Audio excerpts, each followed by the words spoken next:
आगे बढ़े और आपको बताएं कि एबटाबाद शहर और गलियात में रात गए से बारिश का सिलसिला जारी है। सयाहती मुकामात में सर्दी की शिद्दत में इजाफे और जलाने के लिए ईंधन न होने से मुकामी अफराद को शदीद परेशानी का सामना है। मजीद बता रहे हैं एबटाबाद से सरदार राशिद खान। जी बताइएगा।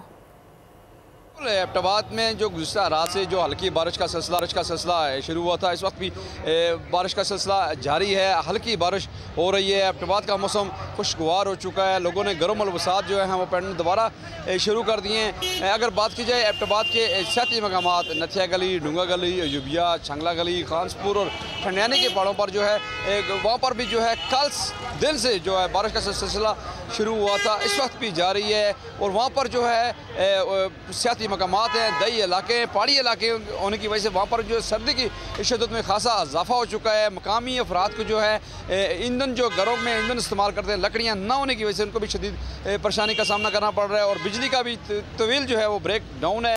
पूरे गलियात में जो है इस वक्त जो है लोग जो है शदीद मुश्किलात का सबको सामना करना पड़ रहा है। अगर एबटाबाद के मैदानी इलाकों में बात की जाए तो मैदानी इलाकों में जो ही सर्दी बढ़ती है तो गैस के प्रेशर में कमी होने की वजह से जो मकामी जो यहाँ के लोग हैं उनको शदीद परेशानी का सामना करना पड़ रहा है। जी सब्सक्राइब करें और बेल दबाएं ताकि कोई खबर रह न जाए।